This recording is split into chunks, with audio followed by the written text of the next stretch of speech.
Today we're going to learn about the volume of a cylinder. The equation is volume is equal to pi r squared times h. Pi r squared might look familiar, and that's because it's the area of a circle. So let's say that we give the radius of this circle a radius of 4 centimeters. We know that the area of a circle is pi r squared, so it would be pi times 4 squared. And this would come out to approximately 50 centimeters squared. So that's the area of the circle. Now, why is this important?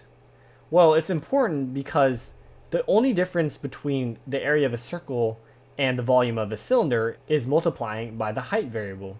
So essentially what we're doing here is we're taking the area of the circle, a circular disc, and multiplying it as many times as the height of the cylinder itself. So if you imagine an infinite amount of discs stacked up on top of each other, it would form a cylinder.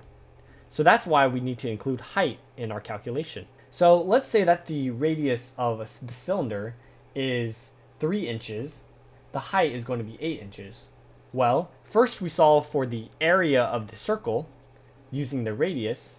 So that's the pi r squared part. So volume is equal to pi times 3 squared. And then we multiply it by height, which is 8 inches. So 3 squared is 9, and multiply 9 by pi, and we get approximately 28.26. And if we were to multiply that by the height, we'd end up with the answer of 226.08 inches cubed, because it's a 3D object. So that's going to be our volume. So as you can see, finding the volume of a cylinder takes one extra step after finding the area of the circular base.